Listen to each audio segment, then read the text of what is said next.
Hello，我係 Donna，一位夢境治療師、催眠治療師。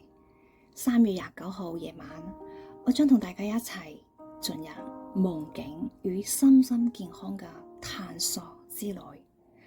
夢唔會無緣無故走進我哋嘅睡眠世界，身體嘅呼叫需要被聽到，生理上嘅困擾需要被紓解，長期嘅抑壓需要被釋放，深層次嘅渴望需要被睇到。